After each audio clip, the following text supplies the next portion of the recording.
Devachan. We have seen how at death we leave behind us the corpse, first of the physical body, then of the etheric body, and finally of the lower astral body. What is left when we have shed these three bodies? The memory picture, which comes before the soul at death, vanishes the moment the etheric body takes leave of the astral. It sinks into the unconscious, so to speak, and ceases to have any significance for the soul as an immediate impression. But although the picture itself vanishes, something important, something that may be called its fruit, survives. The total harvest of the last life remains like a concentrated essence of forces in the higher astral body and rests there. But this is a process which has already repeated itself many times. At each death, at the end of each incarnation, this memory picture has appeared before our soul and left behind what I have called a concentrated essence of forces. So, with each life, a picture is added. After his first incarnation, a person had his first memory picture when he died. Then came the second, richer than the first, and so on. The sum total of these pictures produces a kind of new element in man. Before his first death, a human being consists of 4 bodies. But when he dies for the first time, he takes the first memory picture with him. Thus, on reincarnating for the first time, he has not only his 4 bodies, but also this product of his former life, the, in quotes, causal body. So now he has 5 bodies: physical, etheric, astral, ego, and causal. Once this causal body has made its appearance, it remains as a product of previous lives. Now we can understand the difference between individuals. Some of them have lived through many lives, and so have added many pages to their book of life. They have developed to a high level and possess a rich causal body. Others have been through only a few lives, hence they have gathered fewer fruits and have a less developed causal body. What is the purpose of our repeated appearance on earth? If there were no connection between the various incarnations, the whole process would, of course, be senseless. But that is not how it goes. Think how different life was for a person who was incarnated a few centuries after Christ, compared with the conditions he will find when he reincarnates today. Nowadays, a child's life, between the 6th and 14th year, is taken up with acquiring knowledge, reading, writing, and so on. Opportunities for the cultivation and development of human personality are very different from what they were in the past. A person's incarnations are ordered in such a way that he returns to the earth only when he will find quite new conditions and possibilities of development. And after a few centuries, this will always be the case. Think how quickly the earth is developing in every respect. Only a few thousand years ago, this region here was covered with primeval forests, full of wild beasts. People lived in caves, wore animal skins, and had only the most primitive knowledge of how to light a fire or make tools. How different it all is today. We can see how the face of the earth has been transformed in a relatively short time. Someone who lived in the days of the ancient Germanic people had a picture of the world quite different from the picture which prevails today among people who learn to read and write. As the earth changes, human beings learn quite new things and make them their own. What is the usual period between 2 incarnations, and on what does it depend? The following considerations will give us the answer, and we shall see how the changing conditions of the earth come into it. In the course of time, certain beings have been worshipped or honored as holy symbols. For example, in Persia, in 3000 BC, the twins, Gemini, were specially honored. Between 3000 BC and 800 BC, the sacred bull Apis, Taurus, was revered in Egypt, and the Mithras bull in Asia Minor. After 800 BC, another animal came to the fore, the ram or lamb, Aries. So arose the legend of Jason, who went to fetch the golden fleece from the sacred ram in Asia beyond the sea. The lamb was so highly revered that in due time Christ called himself the Lamb of God, and the first Christian symbol was not the cross with the Savior hanging on it, but the cross together with the Lamb. This means that there were 3 successive periods of civilization, each associated with important happenings in the heavens. The sun takes its course in the sky along a particular path, the ecliptic, and at the beginning of spring, in a given epoch, it rises at a particular point in the zodiac. So in the year 3000 BC, the sun rose in spring in the constellation of the bull, before that in the constellation of the ram.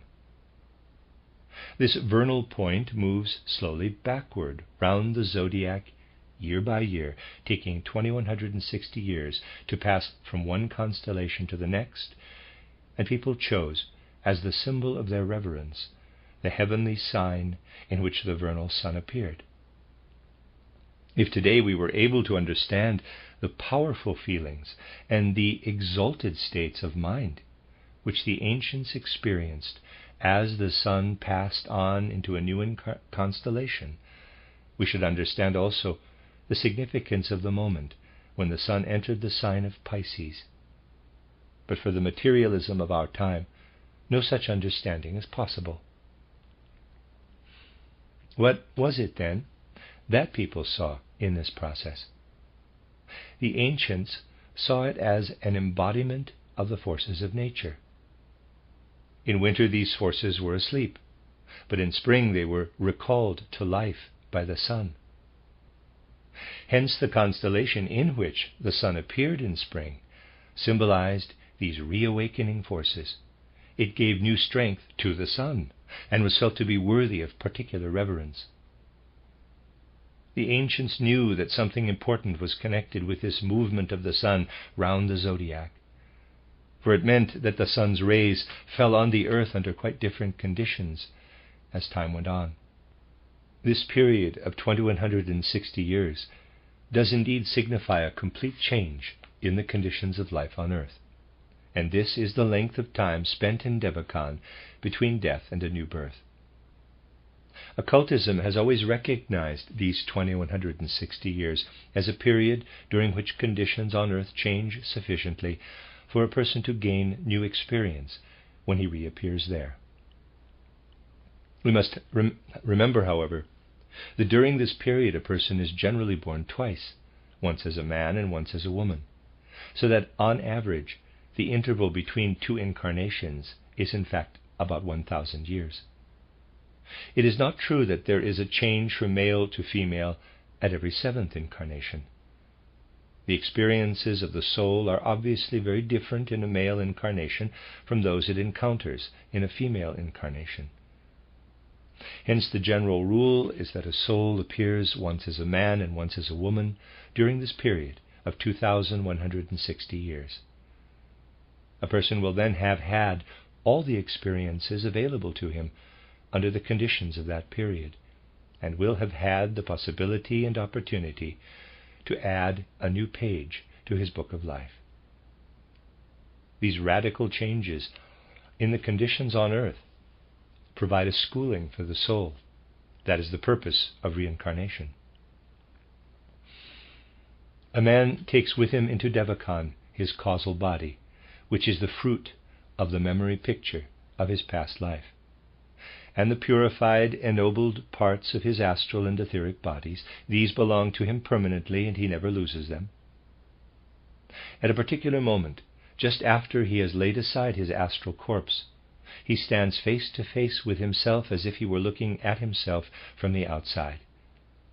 That is the moment when he enters Devachan. Devachan has 4 divisions: 1, the continents; 2, the rivers and oceans; 3.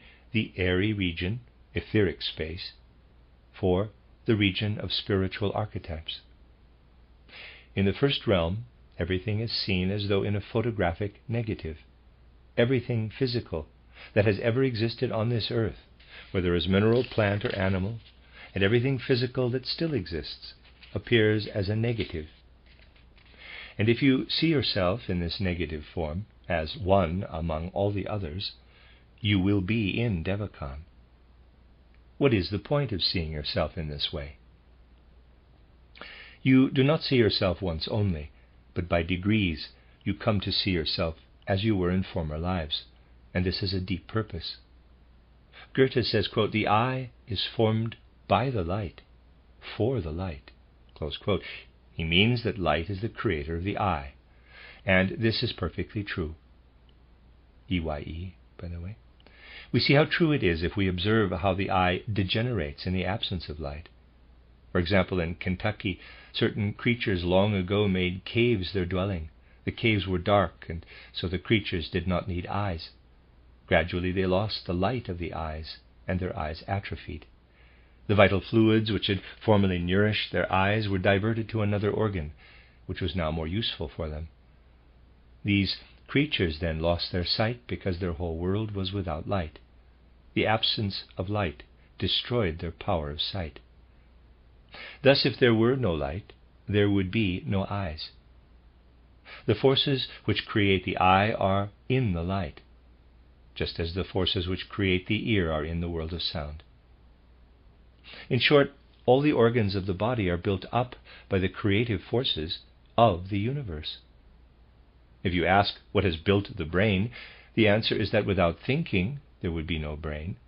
A Kepler or Galileo uses his reasoning power to understand the great laws of nature, but who created the organ of understanding, the wisdom at work in nature? We enter the earthly world with our organs in a certain degree of perfection. During the interval since our last incarnation, however, new conditions have arisen, and we have to work upon them with our spirit. In all our experiences there is a creative power. Our eyes and the understanding which we already possess were formed in an earlier incarnation. When we reach Devachan after death, we find the picture of our body as it was in our last life, and within us we still carry the fruits of the memory picture of this last life. It is now possible for us to compare the course of our development through various lives, what we were like before the experiences of this last life, and what we can become when the experiences of this latest life are added to those of the others. Accordingly, we form for ourselves a picture of a new body, standing one level higher than our previous bodies. At the first stage, in Devachan, therefore, a human being corrects the shortcomings which his previous life picture shows him, and out of the fruits of his former lives he prepares the picture of his body for his next incarnation. At the second stage of Devachan, life pulsates as a reality, as though in rivers and streams. During earthly existence, a person has life within him, and he cannot perceive it. Now he sees it streaming past, and he uses it to animate the form he had built up at the first stage. At the third stage of Devachan, we are surrounded by all the passions and feelings of our past life, but now they come before us as clouds, thunder, and lightning. We see all this, as it were, objectively. We learn to understand it and to observe it as we observe physical things on earth, and we gather all the experiences of our feeling life, of our soul. By dint of seeing these pictures of the life of soul, we are able to incorporate their particular qualities, and thus endow with soul the body we had formed at the first stage. That is the purpose of Devachan. We have to advance a stage further there, so we ourselves prepare the image of our body for the next incarnation. That is one of our tasks in Devachan, but we have many others also. We are by no means concerned only with ourselves. Everything we do there is done in full consciousness. We live consciously in Devachan, and statements to the contrary in theosophical books are false. How is this to be understood?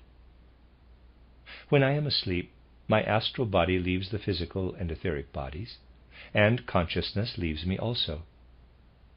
But that is true only while the astral body is engaged on its usual task of repairing and restoring harmony to the weary and worked-out physical body.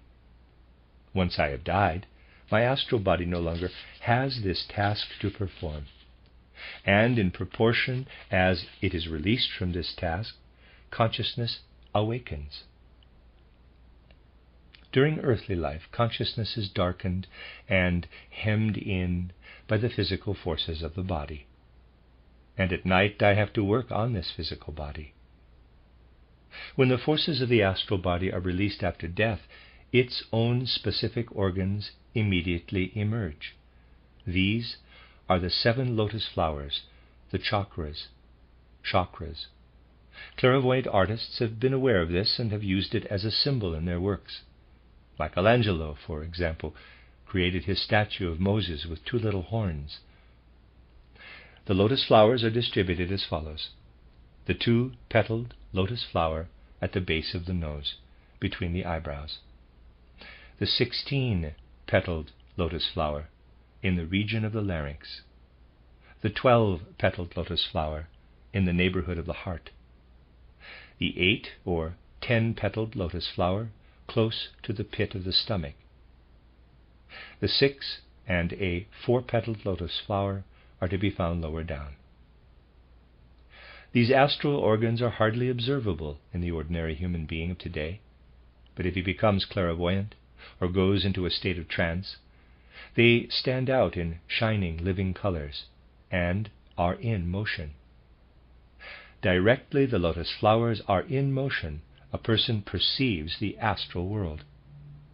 But the difference between physical and astral organs is that the physical organs are passive and allow everything to act on them from outside. Eye, ear, and so on have to wait until light or sound brings them a message. Spiritual organs, on the other hand, are active. They actively embrace and grasp what is before them. But this activity can awaken only when the forces of the astral body are not otherwise employed. Then they stream into the lotus flowers. Even in Kamaloka, as long as the lower parts of the astral body are still united with the human being, the astral organs are dimmed. It is only when the astral corpse has been discarded and nothing remains with us except what we have acquired as permanent parts of ourselves, that is, at the entrance to Devachan, that these astral sense organs wake to full activity. And in Devachan we live with them in a high degree of consciousness. It is incorrect for theosophical books to say that man is asleep in Devachan. Incorrect that he is concerned only with himself, or that relationships begun on earth are not continued there. On the contrary, a friendship truly founded on spiritual affinity continues with great intensity. The circumstances of physical life on earth bring about real experiences there. The inwardness of friendship brings nourishment to the communion of spirits in Devachan and enriches it with new patterns. It is precisely this which feeds the soul there. Likewise, an elevated aesthetic enjoyment of nature is nourishment for the life of the soul in Devachan. All this is what nourishes human beings in Devachan. Friendships are, as it were, the environment with which we surround ourselves there. Physical conditions all too often cut across these relationships on earth. In Devachan, the way in which 2 friends are together depends only on the intensity of their friendship. To form such relationships on earth provides experiences for life in Devachan.